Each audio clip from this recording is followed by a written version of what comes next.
მოგესალმებით დღეს ბიზნეს პოდკასტის სტუმარია ირაკლი ჩომახაშვილი, ადვოკატი და JPD ჯგუფის დამფუძნებელი. ჩვენ ვისაუბრებთ როგორც JPD ჯგუფის საქმიანობაზე, ასევე ბიზნესში სამართლის მნიშვნელობაზე. გამარჯობა ირაკლი, მიხარია რომ ამ ფორმატში შედგება ჩვენი საუბარი და მოდი დავიწყოთ JPD ჯგუფის შექმნის ისტორიით, რა მიზნით შეიქმნა, რას აკეთებს და რა ეტაპზეა დღეს კომპანია. მოგესალმებით, გიორგი, მადლობა პირველ რიგში მოწვევისთვის. ძალიან ვაფასებ თქვენ სამუშაოს და გისურვებ წარმატებას. ჩვენ გქონდა მანამდე საუბარი სანამ პოდკასტში გადავწყვეტით, ასე ვთქვათ, ამ საკითხზე პოდკასტის ჩაწერას და ზოგადად, ასე ვთქვათ, ვიცით რა საკითხზე შეიძლება ვილაპარაკოთ დღეს. თუმცა ეს JPD ჯგუფის და გრუპის საქმიანობა საქართველოში არის სტარტაპი. პირველად ჩვენ და ჩემმა პარტნიორებმა შემოვიტანეთ. რა თქმა უნდა, ეს არის უცხოური მოდელი, სადაც უამრავი კვლევა ჩავატარეთ სხვადასხვა ქვეყნებში თუ რა პროცენტულობით იყო საჭირო ბიზნესში ასეთი იურიდიული მხარდაჭერის მონაწილეობა და დადგინდა კვლევებით, რომ ასე ვთქვათ, დიდი ნაწილი თანამშრომლების, რომელსაც ჰქონდა ჩვენი სერვისი დიდ კომპანიებში, იყვნენ კმაყოფილები და გააჩნდათ, ასე ვთქვათ, ბენეფიტი, დამატებითი ბენეფიტი კომპანიაში და კომპანიაც იყო კმაყოფილი, იმიტომ რომ სთავაზობდა საკუთარ დასაქმებულს უფრო მეტ კომფორტს, ასე ვთქვათ, იმ თვალსაზრისით, რომ ქონოდა საშუალება თანამშრომლები კომფორტულ გარემოში ხოვოთ. ეხლა რას გულისხმობს და ჩვენ რა საქმიანობას ვეწევით? ერთი რომ ჩვენ კლასიკურ ლეგალსაც ვაკეთებთ, ანუ დიდ კომპანიებს ვემსახურებით, რაღაც ასე ვთქვათ, ბიზნეს საქმიანობაში, როდესაც იურიდიული დახმარება და მხარდაჭერა ჭირდება, როგორც თანამშრომლებთან ურთიერთობის, შრომით ურთიერთობების ნაწილში, ასევე ხელშეკრულებების გაფორმების და მათ შორის სისხლის სამართლის მიმართულებითაც თუ ამის საჭიროება არსებობს. ეს არის ერთი მიმართულება, რომელიც კლასიკურად ყველა იურიდიულ კომპანიას აქვს, მაგრამ რის გამოც შეიქმნა თავდაპირველად, რასაც ჩვენ ვაკეთებთ, არის აბსოლუტურად განსხვავებული. ჩვენ ამას ვეძახით კორპორატიულ იურიდიულ მომსახურებას კომპანიის თანამშრომლებისთვის. ეს არ ეხება მხოლოდ კომპანიას, არამედ ეხება თითოეულ კომპანიის თანამშრომელს. და ეს მოიცავს იურიდიულ მხარდაჭერას ყველა მიმართულებით კომპანიის თანამშრომლისთვის.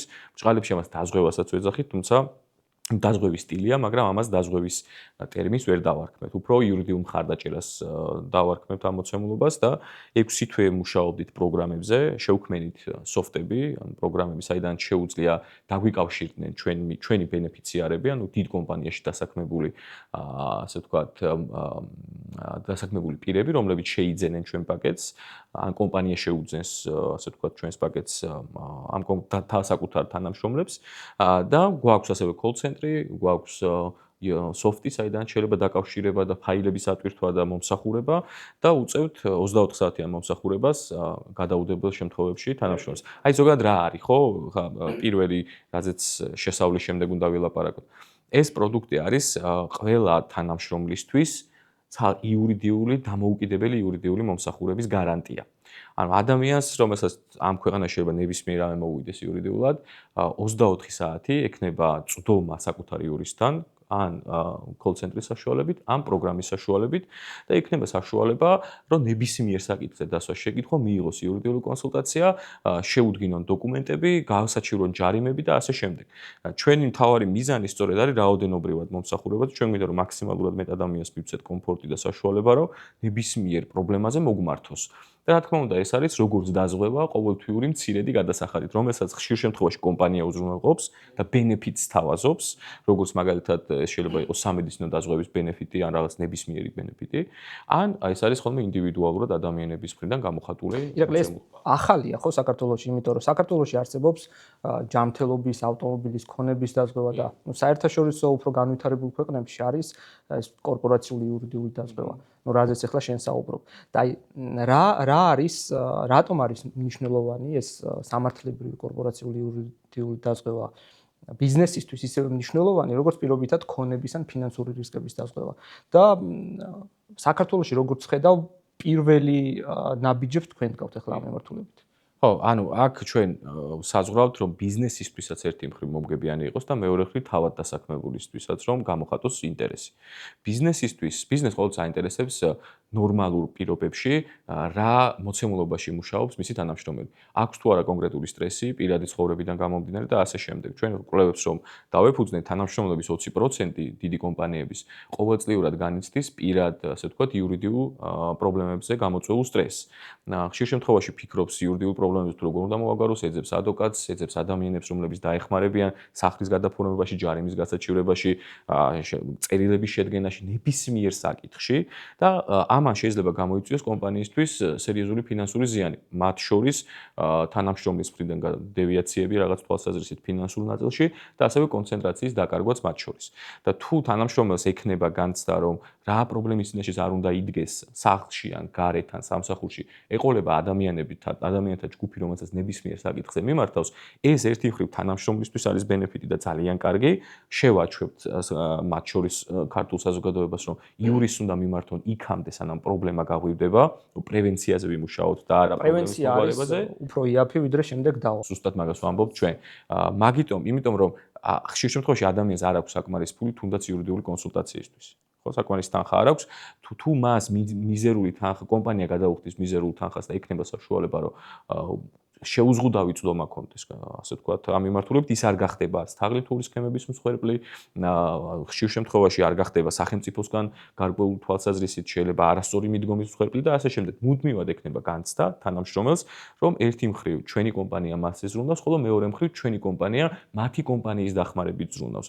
და ეს არის ძალიან მნიშვნელოვანი ბენეფიტი. ამიტომ ამბობთ, რომ ეს სამედიცინო და ზოგადად დაზღვევებთან ერთად წარმოადგენს სოფლიოში, წამყვან ქვეყნებში უკვე ჩვეულებრივ ბენეფიტურ მოცემულობას რა. განვითარებულ ქვეყნებში ეს კორპორაციული იურიდიული დაზღვევა და ალბათ აქაც წავა იმ მიმართულებით, რომ როგორც ავტომობილის და ჯანმრთელობის დაზღვევა გახდა საყოველთაო პირობითად, ეს მიმართულებაც აუცილებლად უნდა ჩაებას და შესაძლებელი იქნება ალბათ, რომ კარგი იქნება უпростоრად, რომ კანონმდებლობის დონეზეც რაღაც დონეზე მოხდეს ამის განხილვა, იმიტომ რომ კომპანიებს გარკვეული მითითებები გქონდეთ ან დაევალოთ, რომ ჩართონ საკუთარი თანამშრომლები კორპორაციული იურიდიულ დაზღვევაში. იმიტომ რომ ფაქტობრივად რისკები ყოველთვის არსებობს განსაკუთრებით იმ ცხოვრების ტემპში, რაც დღეს არის და დარწმუნებული ვარ, რომ ამ მიმართულებით იქნება წარმატებული მათ შორის საქართველოშიც. კი, განსაკუთრებით ეს როცა ეხება ჩვენ პროფესიულსაც ვაკეთებთ, მაგალითად ბავშვთა ექიმებისთვის შეიძლება იყოს ეს როგორც არსებობს პროფესიული პასუხისმგებლობის დაზღვევა, ამავდროულად იურიდიული დაზღვევის ნაწილი ძალიან კარგი იქნება თუ პროფესიულ დაზღვევაში სახელმწიფოც მიიღებს გარკვეულ მოსაზრებებში მონაწილეობას, რომ მნიშვნელოვანია აი ასეთი, ასე ვთქვათ, მოდი ესე ვთქვათ, რისკიანი პროფესიების, როგორც პროფესიული დაზღვევა, ფინანსური, ასევე იურიდიული დაზღვევაც, ეს ერთი მხრივ კარგი იქნება თავად მომხმარებლებისთვისაც და დიდი საავადმყოფო და ჩვენ კონტაქტიც გვაქვს მათთან, სხვადასხვა ვაიზერთან, რომელიც ყოფილი PSP-ს დაზღვევა გავაფორმეთ მემორანდუმი და უკვე შემოდგომიდან შევთავაზებთ ექიმებს თანამშრომლობთ უკვე ხო ეს კომპანიებთან. კი, განსაკუთრებით ეს ამ შემთხვევაში ვაიზერთან გვაქვს და ოქტომბრისთვის უკვე ვფიქრობთ, რომ საერთო პროდუქტი გამოვუშვათ განსაკუთრებით სამედიცინო პერსონალს, რომელსაც ეხება ვინც გარკვეული რისკის ქვეშ დგას ყოველთვის და მეთანხმებით, იმიტომ რომ ამ საქმიანობაში შეცდომა ყოველთვის ძვირად ფასობს. ამიტომ რეგიონში პირობითად რეგიონში რა სურათია თუ გაგვჭირს სწავლელი და აი ექსპორტზე ამ სერვისის გატანა რამდენი შესაძლებელია? აი ექსპორტზე ყოველთვის ფიქრობდით და ამიტომ ჩვენ აქამდე ვისაუბრეთ მხოლოდ კომპანიის თანამშრომლებზე. ეს გვაქვს ერთი პროექტი, რომელსაც ვაკეთებთ, უკვე ყავს კომპანიები, მუშაობთ უკვე აქტიურად და ბევრთან მიდის მოლაპარაკება რაღაცა პირობების შედგენის თვალსაზრისით. მეორე ეს არის რეგიონალური თვალსაზრისით, ჯერ ვფიქრობთ, რომ ტურისტული იურიდიული პასუხისმგებლობის დაზღვევა გავაკეთოთ. ნებისმიერ ტურისტს, რომელიც ჩამოდის ქვეყანაში, ხშირ შემთხვევაში ექმნება გარკვეული პრობლემა. და ამ პრობლემის მით უმეტეს რომ მათ საერთოდ ნაცნობები საქართველოში არ ყავთ და ნაცნობით ადვოკატის მოძიება ძალიან რთულია. ჩვენ ტურისტულ კომპანიებს თავაზობთ და შევთავაზეთ უკვე თავად პაკეტებში განისაზღვროს ჩვენი მომსახურებაც მათ შორის დაემატოს როგორც ერთ-ერთი ბენეფიტი და შემოსვლეთ ტურისტებს ექნებათ როგორც მაგალითად სამედიცინო დაზღვევა, ასევე იურიდიული დაზღვევაც ეს მოიცავს მათ შორის საზღვარზე შეჩერებასაც და ქვეყანაში თუ რაიმე დანაშაულის მსხვერპლი ან ბრალდებული გახდა ტურისტი და დამეთანხმებით რომ და ძალიან მიზერულ ფასად, რა თქმა უნდა. თავი არის რომ ხელმისაწვდომია ტურისტებისთვისაც და მეორე მხრივ ქვეყნისთვისაც კარგია ეს, იმიტომ რომ ხშირ შემთხვევაში ახლა პოლიციაში ურთიერთობები სხვადასხვა ენებზე ადვოკატის გარეშე ძალიან რთულია, ამიტომ თუ გარანტირებულად ამ ადამიანს ეყოლება საქართველოში წარმომადგენელი, ან ჯგუფი, რომელიც ამ საკითხზე მუშაობს, მათთვისაც უნდა იყოს ეს პრიორიტეტული და მომგებიანი. ამიტომ ერთი მიმართულება, რომელიც პროექტი ჩვენ გვაქვს, ეს არის საქართველოში მოქმედი საქართველოს მოქალაქეების მიმართ დიდ კომპანიებთან და საშუალო კომპანიებთან თანამშრომლობა, რომ მათ შეუძინონ ეს კონკრეტული პაკეტი თავის თანამშრომლებს, რომ თანამშრომელს მუდმივად კონდეს ნებისმიერ საკითხზე იურიდიული კონსულტაციის წნომა სრულიად უფასოდ. მეორე ეს არის ჩვენი მთავარი მიმართულება ასევე ტურისტულ სეზონებზე და ტურისტული მიმართულება და ტურისტულ სააგენტოებთან მუშაობა. დავაპირებთ გავაფართოვოთ მათ შორის აპლიკაციებით არა მარტო ტურისტულ, ან ნებისმიერ შემომსვლელთან ტურისტული კომპანიის გარეშეც, რომ აპლიკაციით subscription-ის ყიდვის საშუალება გქონდეს. და მესამე მიმართულება, რაც ეგან გითხარი, ეს არის პროფესიული დაზღვევა ექიმების და საავადმყოფოებში მომუშავე პერსონალის, როგორც პროფესიული დაზღვევა პასუხისმგებლობის ფინანსური ექიმებისთვის, ასევე ფინანსურთან ერთად მონაწილეობა სხვადასხვა სადაზღვევო კომპანიებთან, რომ იურიდიული დაზღვევაც გქონდეს მას, რომ ნებისმიერ ეტაპზე ექიმსაც შეეძლოს ჩვენთან კონსულტაციის გავლა და ჩვენ დიდი გუნდი ვართ და ამ საკითხზე მუშაობთ. ამიტომ აი ეს სამი მიმართულება გვაქვს, რომელიც უნდა ავიღოთ. იცი რა მაინტერესებს, შენ იურისტი ხარ, ადვოკატი ხარ და ხა საქართველოში, როდესაც მეწარმე პირობითად ბიზნესს ქმნის, ხო, ძირითადად თავიდან ყურადღებას აქცევენ ფინანსებს, მარკეტინგს, გაყიდვებს და თითქოს ეს სამართლებრივი საკითხები არის ხოლმე მეორე ხარისხოვანი. თუმცა შეიძლება რომ ერთმა რაღაც არასწორად შედგენილმა ხელშეკრულებამ, აი წლობით ნაშენები ბიზნესი ძალიან ასე ვთქვათ, დიდი რისკის წინაშე დააყენოს. როგორ უნდა შედგეს სწორი ხელშეკრულება მხარეებს შორის? ხო, ეს ჩვენ პრობლემა ზოგადად ეს პრობლემა არის სუბკულტურული ჩვენს ქვეყანაში. მაგალითად, თუ შევხედავთ განვითარებულ ქვეყნებს, იურისტის პროფესიაც მათ შორის ძალიან მნიშვნელოვანია კორპორატიულ საკითხებში. არა მარტო ინდივიდუალურ საკითხებში, არამედ კორპორატიულ საკითხებშიც.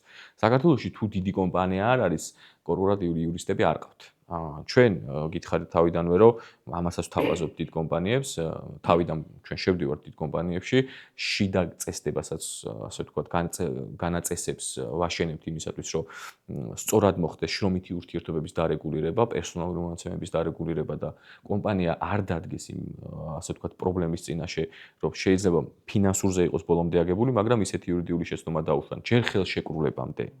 თანამშრომლებთან მიმართებით, რომ ძალიან დიდი რეპუტაციული ზიანი მიიღონ ეს ერთი და მეორე ფინანსური ზიანი განიცადონ. ამიტომ ნომერ პირველი კომპანიისთვის არის, რომ ჯერ მოაგვარო საკითხები შიგნით, აიყვანოს სწორად თანამშრომლები, სწორი ხელშეკრულება დაუდო თანამშრომლებს, შიდა განაწესი გქონდეს ისე, როგორც შეესაბამება საქართველოს კანონმდებლობას, შრომით კოდექსს და სხვადასხვა ნორმატიულ აქტებს და მოაგვარო საკითხი ისე, რომ პირველი სურვილის შემთხვევაში გქონდეს საშუალება, რომ ნებისმიერ დროს შეცვალო თანამშრომელი თუ ვერ ართმევს თავს და ეს პრობლემა არ დაგიდგეს სასამართლოში და შემდეგ არ მოგიწიოს 10,000-ობით ლარის ან ზიანის ანაზღაურება, განაცდურის ანაზღაურება და რეპუტაციული ზიანის მიღება. ეს არის ნომერ პირველი. ასევე მაინტერესებს აი რა რისკი ახლავს თან ხელშეკრულების ინტერნეტიდან გადმოწერას ან სხვა კომპანიის დოკუმენტაციის გამოყენებას, იმიტომ რომ ხშირ შემთხვევაში დამწყები კომპანიები, რომლებიც გარკვეული ფინანსურ დანაზოგებს აკეთებენ და ერიდებიან იურიდიულ ხარჯებს, სხვა კომპანიის დოკუმენტაციას გამოიყენებენ ხოლმე საკუთარად, როგორც საკუთარს. აი, რამდენად რა რისკები ახლავს ამ ნაბიჯთან და რამდენად ინდივიდუალური უნდა იყოს ეს სამართლებრივი დოკუმენტაცია და მორგებული კომპანიაზე? ხო, ეს არანაკლებ პრობლემატურია ჩვენს რეალობაში. ჯერერთი იმიტომ, რომ ზოგადი ხელშეკრულების პირობების გამოყენება არასდროს არ არის მიზანშეწონილი კომპანიებისთვის, იმიტომ რომ ინდივიდუალურად დარეგულირდეს როგორც შიდა შრომითი, ასევე სხვა მომსახურების ხელშეკრულების გაფორმება, ხო? იმიტომ რომ იურისტმა და მათ შორის კომპანიის დირექტორმაც ძალიან კარგად იცის მისი კომპანიის ფინანსური მდგომარეობა და ან კონკრეტულად პირობების დარღვევის შემთხვევაში რა ვალდებულებების დაკისრება უნდა მოხდეს, რა პირობებში უნდა შესრულდეს, როგორი პირობები უნდა იქნეს ხელშეკრულებაში გაწერილი, ეს არის არსებითად მნიშვნელოვანი. ამიტომ შესაძლებელია, რომ სტანდარტული პირობები არ იყოს მორგებული კონკრეტული ბიზნესისთვის და იმ კონკრეტული კომპანიისთვის. ამიტომ მნიშვნელოვანი იყოს კარგ კორპორატიულ იურისტთან კონსულტაციის გავლა. მაგალითად ჩვენს კომპანიაში ძალიან კარგი კორპორატიული იურისტები არიან, მათ შორის ჩვენ არა მხოლოდ კომპანიებს, არამედ ინდივიდუალურად დირექტორებსაც, აღმასრულებელ დირექტორებსაც ვემსახურებით, რომ არ მოხდეს გარკვეული დევიაცია კომპანიის ინტერესებსა და დამფუძნებელსა და თავად დირექტორებს შორის, ხო? შესაბამისად, კომპანიას აქვს პასუხისმგებლობა, თუ ეს არის დიდი განსაკუთრებით კომპანიასაც დამფუძნებლები არიან, დირექტორს აქვს პასუხისმგებლობა დამფუძნებლების მიმართ, რომ ყველაფერი გააკეთოს კომპანიის სასიკეთოდ. თუ კომპანიას სურს მიზერული ხარჯები დაზოგოს მხოლოდ იურიდიულ საკითხებში, დამერწმუნდეთ, რომ ჩვენ ასეთ პრობლემებს, როდესაც ვეხებით, როცა ვნახულობთ, სურთ, რომ ძალიან მიზერულ ფასად დიდი ხელშეკრულება, დიდი მოცულობის ხელშეკრულება გააფორმოთ, ეს ყოველთვის პრობლემატურია. ამიტომ ნომერ პირველი რაც არის პრეიუდიცია ჩვენთვის, არასდროს როდესაც აფორმებ დიდ ხელშეკრულებას, მოცულობით ხელშეკრულებას, არასდროს არ უნდა დაჯერდე შაბლონებს და ყოველთვის კომპეტენტურ იურისტთან უნდა გაიარო კონსულტაცია. წინააღმდეგ შემთხვევაში ყოველთვის ხელშეკრულება არ სრულდება. და თორსა არ სრულდება, მერე პრობლემდება და მერე უკვე იწყება იმ პრობლემის სამწუხაროდ ჩვენთვის, ასე ვთქვათ, რთული საკითხების რთულად მოგვარება. თუმცა, რა თქმა უნდა, მოუგვარებელი არაფერი არ არის ამ არც იურიდიულ სამყაროში, მაგრამ უკეთესი იქნებოდა, რომ სანამ პრობლემა დადგება, პრევენციის თვალსაზრისით ქონოდა საშუალება. ჩვენ ბიზნესის გარშემო უტრიალებთ რა და ხშირად ბიზნესმენები სამართალს აღიქვავენ როგორც შეზღუდვას, იმიტომ რომ ეს გარკვეულ ბიუროკრატიას უმატებს ბიზნესს. თუმცა ეს სწორად გაწერილი წესები ხშირ შემთხვევაში შეიძლება გახდეს პირიქით სწრაფი ეკონომიკური განვითარების წინაპირობა. აი სად გადის შენი აზრით ზღვარი რეგულაციასა და ზედმეტჩარევას შორის? ანუ ეს ამისთვის თუ არ არსებობს არანაირი რეგულაცია არის ყველას ომი ყველას წინააღმდეგ რა გამოთქმაც არსებობს, ხო? ანუ ანარქია არის სრული, სადაც არც ბიზნესია დაცული და არც მოქალაქე არ არის დაცული. ჩვენ სადღაცას ბალანსი უნდა ვნახოთ. რეგულაცია არსებობს იმისთვის, რომ ერთი მხრივ ბიზნესი იყოს დაცული სახელმწიფოსგან, ბიზნესი იყოს დაცული ცალკეული მოქალაქეებისგან და პირიქით მოქალაქეები იყვნენ ისეთი ბიზნეს გადაწყვეტილებისგან დაცული, რომელმაც შეიძლება უზურპაცია მოახდინოს მათი უფლებების და მონოპოლია შექმნას ქვეყანაში, სადაც ადამიანს ალტერნატიულ ვერსიებზე, ალტერნატიულ ბიზნესზე ხელი არ მიუწვდება. ამისთვის არსებობს რეგულაცია. რეგულაციები ხშირ შემთხვევაში ბიზნესს ბევრი აზარალებს, ბევრიც ეხმარება. მე ვერ ვიტყვი და არასდროს არ ვიტყვი, რომ რაღაცა არ არსებობს უაზრო რეგულაციები. რა თქმა უნდა არსებობს და ეს არის ჩვენი სახელმწიფოს მოუქნელობის შედეგი. მე უფრო ვისურვებდი, რომ მეტი თავისუფლება ქონოდა ბიზნეს გადასახადების ნაწილში და მეტი პასუხისმგებლობა მოქალაქეების საკითხში. განსაკუთრებით ეს შეეხება რეკლამებს, შეთავაზებებს, სხვადასხვა მიმართულებით ბიზნეს, რომელიც ძალიან სპეციფიკურია ქვეყანაში, მაგალითად შეიძლება იყოს სათამაშო ბიზნესი და ასე შემდეგ. მიუხედავად იმისა, რომ ქვეყანაში უნდა არსებობდეს ეს, ადამიანის არჩევანზე არის დამოკიდებული რა მიმართულებით განავითარებს საკუთარ ცხოვრებას, სახელმწიფო მაქსიმალურად ცდილობს, რომ ადამიანებმა გააკეთონ სწორი არჩევანი. მაგრამ საბოლოო ჯამში ჩემი მოცემულობა მაინც თავისუფლებას ემხრობა. რეგულაციები არსებობს, რეგულაციებმა უნდა იარსებოს, წინააღმდეგ შემთხვევაში თავად ბიზნესი დაზარალდება, იმიტომ რომ რაღაცა უჯელობა ქონდა ხოლმე ძალიან ხშირად, რამდენად სწორია თუნდაც ლიკვიდურობის დადგენა ბანკის არსებობის შემთხვევაში, როდესაც გარკვეულ თანხას სახელმწიფო სთხოვს, რომ არ აბრუნოს, იმიტომ რომ თუ კრიზისი მოხდა, მიანაბრებმა თანხა არ დაკარგონ და ამ თანხის ბრუნვა ვერ ხდება და არის დაკონსერვებული, ხო? ეს ერთი მხრივ რო შევხედოთ, რატომ? როცა შეიძლება ამ თანხამაც იბრუნოს და უფრო ნაკლებად გაიცეს პროცენტები, ნაკლებ, ასე ვთქვათ, ცესხები ნაკლებ პროცენტებში, მაგრამ მეორე მხრივ თუ მოხდება ასეთი შემთხვევა, შეიძლება მეანაბრეებმა დაკარგონ, მოქალაქეებმა დაკარგონ საკუთარი ანაბარი და ვერავისგან აინაწავრონ. არაერთი შემთხვევა მოხდა ამერიკის შეერთებულ შტატებში მსგავსი, სადაც ჩაერთო, ხო? სხვადასხვა რეგულატორები ჩაერთენ. ამიტომ ყველა რეგულაციას, რასაც აქვს მინუსი, ასევე აქვს დაზღვევის პლუსიც. თუმცა ბევრი რეგულაციაა, რომელსაც აი ჩვენ როდესაც საუბრობთ ეკონომიკურ განვითარებაზე, ხშირად ყურადღება მიდის ინვესტიციებზე, გადასახადებებზე, მაკროეკონომიკულ მაჩვენებლებზე, თუმცა ძლიერი ეკონომიკების გამოცდილება აჩვენებს, რომ გრძელვადიან პერსპექტივაში კაპიტალი მიდის იქ, სადაც დაცულია კერძო საკუთრება და არსებობს სამართლებრივი წესები და ნორმები. ანუ საბაზრო ეკონომიკის განვითარებისთვის კი ეს საბაზრო ეკონომიკა არის მნიშვნელოვანი, თუმცა ინვესტორი პირველ რიგში ჯერ ბაზრის ზომას კი არ უყურებს, არამედ ქვეყანაში არსებულ სამართლის ხარისხს. და შესაბამისად ინვესტორს სჭირდება პროგნოზირებადი გარემო, რომ მან იცოდეს, რომ ეს შეთანხმება შესრულდება და დაცული იქნება მისი უფლებები. შესაბამისად ბიზნესის განვითარებაში და ქვეყნის განვითარებაში და ზოგადად ინვესტირების პროცესში სწორ კანონმდებლობას აქვს ძალიან დიდი მნიშვნელობა და შეიძლება იყოს კი მოწინავეც კი.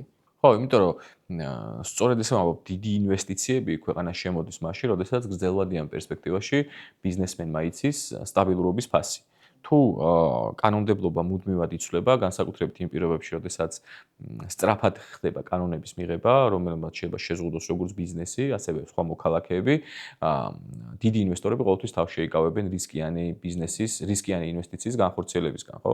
ამიტომ პირველ რიგში თუ ჩვენ გვინდა რომ შევქმნათ სწორი ეკონომიკური გარემო, იურისტებმა მონაწილეობა მივიღოთ იურიდიული ხელშეკრულების შედგენაში, სადაც ქართველი ხალხიც მიიღებს იმ სარგებელს, რასაც ინვესტიცია ქვია, გადასახადებსაც გადაიხდიან უცხოელი ინვესტორები საქართველოში, აუცილებელი არის სწორი საკანონმდებლო ვერსიის შემუშავება და რა თქმა უნდა ეფექტური სასამართლოს არსებობა. ან ეფექტური სწრაფს გულისხმობ მათ შორის. არ შეიძლება რომ საერთაშორისო კარგი თემა ახსენე რა, აი სასამართლოს ნაწილი. ძალიან დიდი მნიშვნელობა აქვს ბიზნეს დავებს, ხო? და ეს ბიზნეს დავების ვადებს. როდესაც ბიზნესს აკეთებ, ბიზნესისთვის ყველაზე დიდი მნიშვნელობა აქვს დროს ჯერ.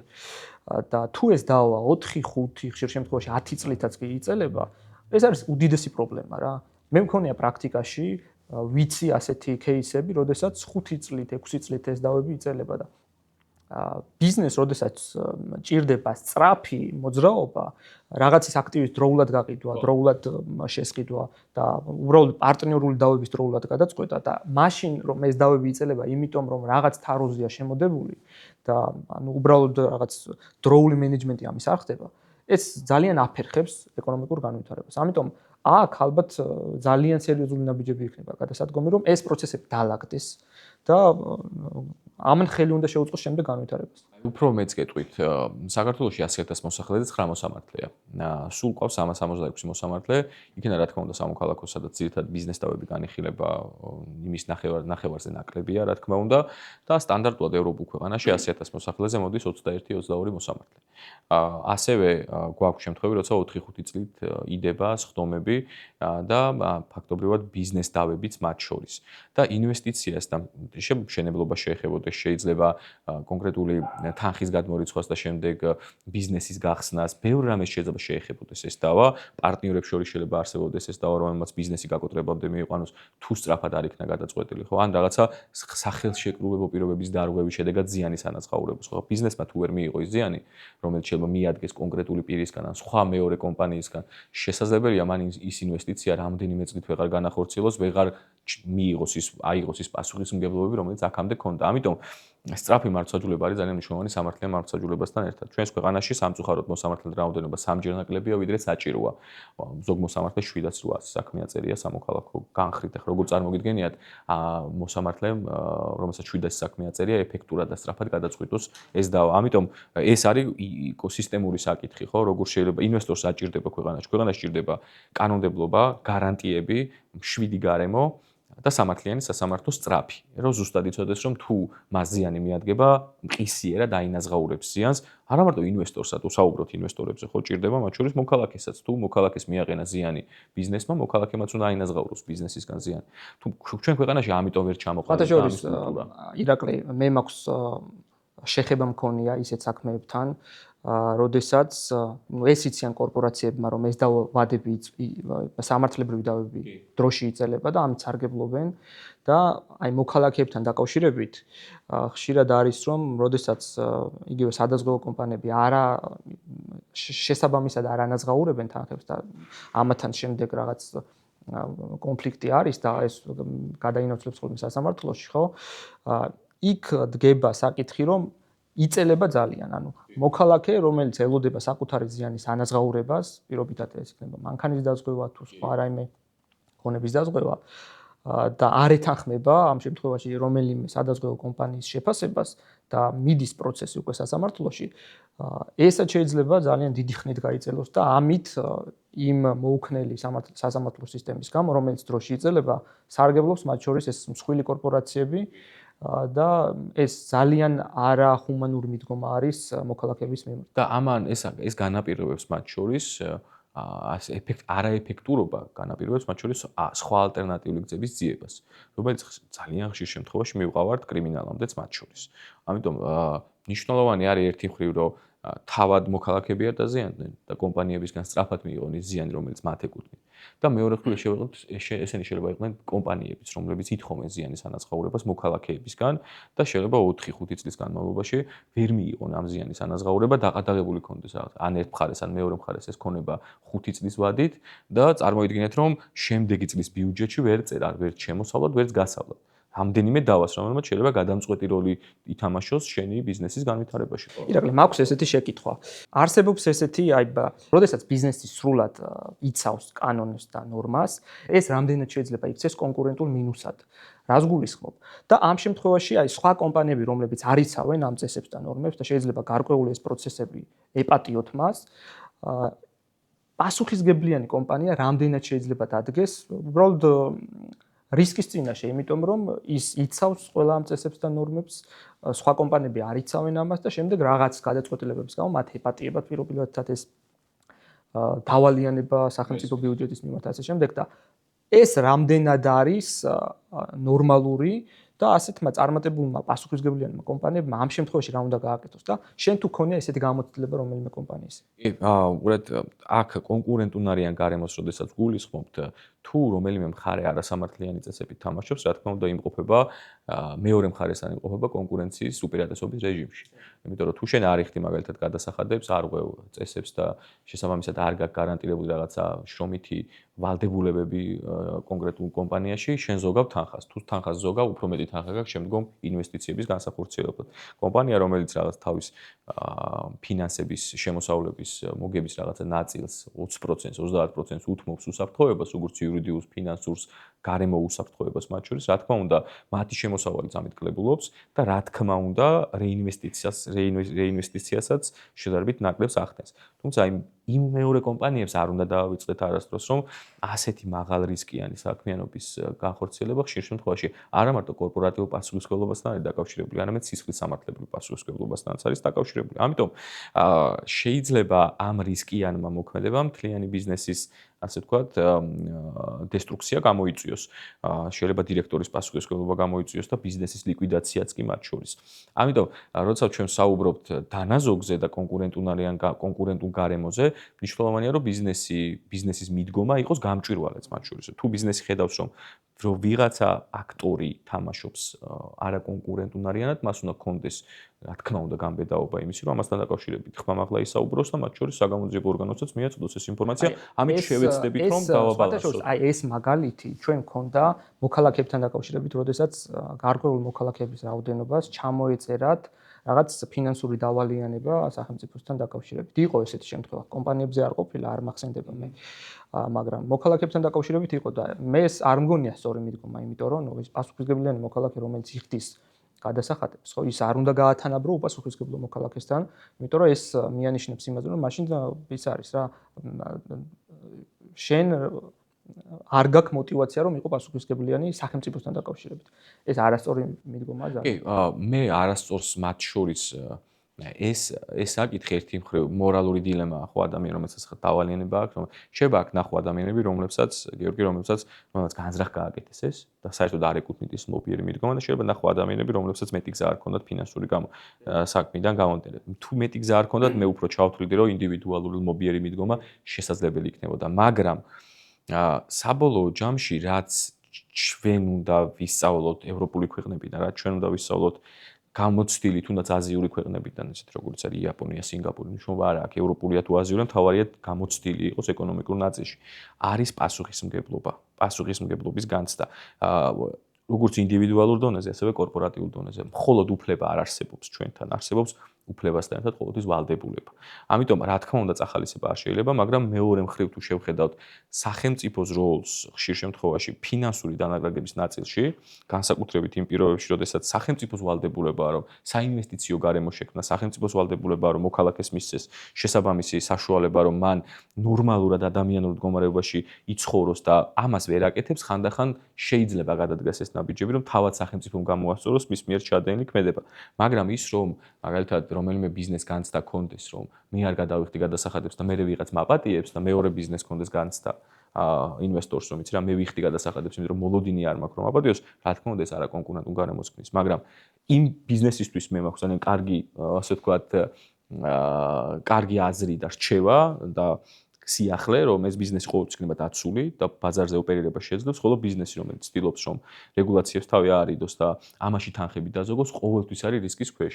ამიტომ ჯობს, რომ რაღაცა კამრების შემოჭერა მოხდეს ინვესტიციის დროს და ბიზნესის დროს, ბიზნესის განხორციელების დროს, ვიდრე ეს ფატალურ შედეგამდე მივიდეს. ამიტომ ჩვენი რჩევა ყოველთვის ეს არის. ირაკლი, ბიზნესში ძალიან ხშირია პარტნიორებს შორის დავები. არა იმიტომ, რომ რაღაც შეიძლება ცუდი განზრახვა იყოს, არამედ იმიტომ, რომ განსხვავებული მოლოდინები იყო დასაწყისში. აი, აქ პრობლემა რა არის? უფრო ადამიანის ხასიათი თუ თავიდანვე ცუდად განსაზღვრული წესები? აქ არის ადამიანური ხასიათი. ადამიანური ხასიათი წესებიც მათ შორის ერთმანეთს ერთი მეორეს არ გამორიცხავს პირიქით ჩემი აზრით ბევრ ნაწილში ეთანხმება კიდეც.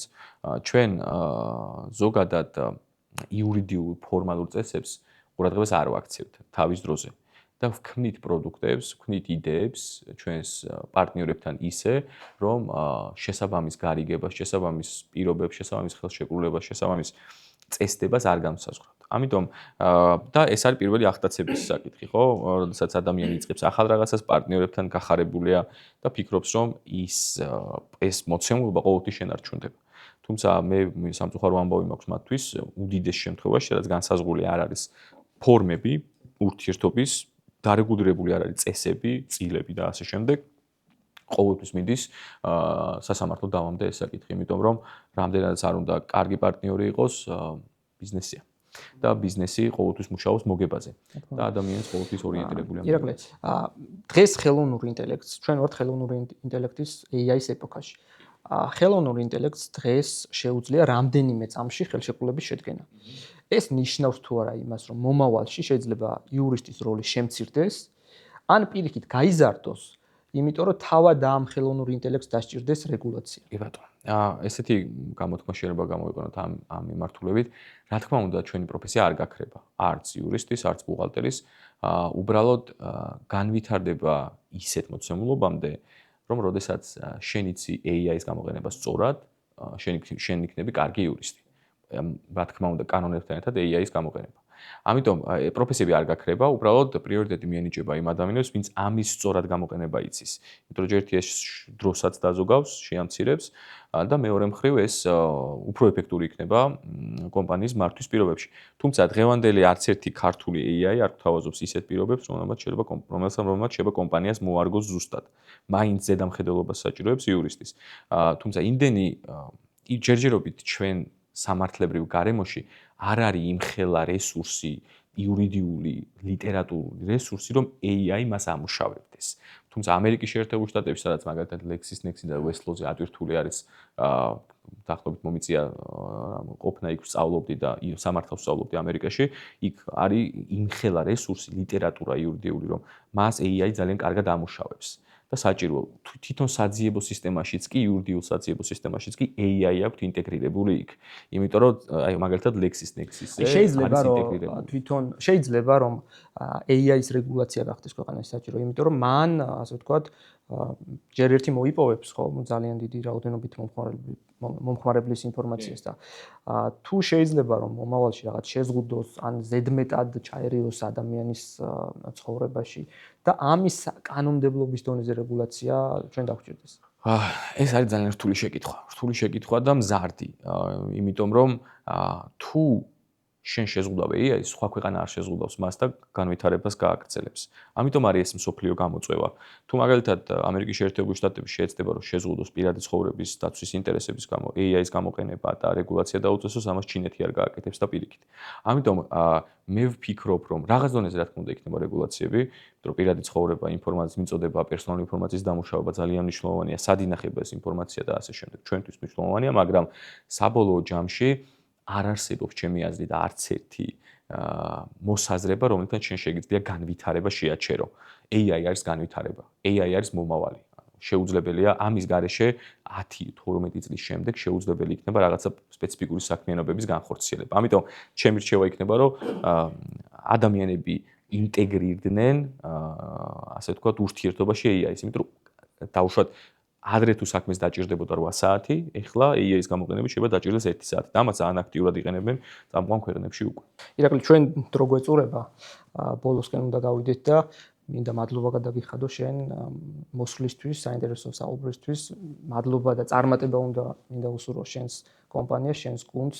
საქმე, რომელსაც ჩემი აზრით თქვენ ხელი მოკიდეთ საქართველოში არის ძალიან მნიშვნელოვანი, იმიტომ რომ განვითარებულ ქვეყნებში ეს საქმე არის ფაქტობრივად აქტიურ ფაზაში შესული და ჩვენც უნდა დავიწყოთ, იმიტომ რომ ჩვენი მოქალაქეები, მათ შორის უცხოელი მოქალაქეები, რომლებიც საქართველოში განახორციელებენ ვიზიტს, იქნენ დაცული და ამ მიმართულებით ეს არის მართლაც ძალიან წინ გადადგმული ნაბიჯი და მინდა რომ საქართველოს ზოგადად უსურვო კარგი, სწორი და ჯანსაღი სამართალი და კანონმდებლობა და თითოეულ ბიზნესს დარწმუნებული ვარ ამ საუბრიდან ძალიან ბევრს გაიგებდა და უსურვოთ ის რომ მიიღონ სწორი გადაწყვეტილებები, მათ შორის თავიდანვე დააყენონ, დაიწყონ კომუნიკაცია ბიზნესის დაწყების პროცესში იურისტთან, იმიტომ რომ ხშირად აი ეს პრევენცია უფრო იაფიჭდება, როგორც ეხლა ვახსენეთ, ვიდრე შემდეგ დავები და არავის არ ურჩევ, რომ აღმოჩნდეს რაიმე ისეთ არასაჭირო, არასასურველ დავაში, ან პარტნიორთან, ან რაღაც კონკურენტ კომპანიასთან, რომელმაც შეიძლება საქმე გააფუჭოს. ამიტომ ძალიან დიდი არის იურისტების და სამართლის როლი ჩვენს განვითარებაში, როგორც საზოგადოების, სახელმწიფოს განვითარებაში და რა თქმა უნდა, ბიზნესის განვითარებაში. დიდი მადლობა და წარმატებებს გისურვებ. მადლობა შენ მოწვევისთვის. წარმატებები თქვენს.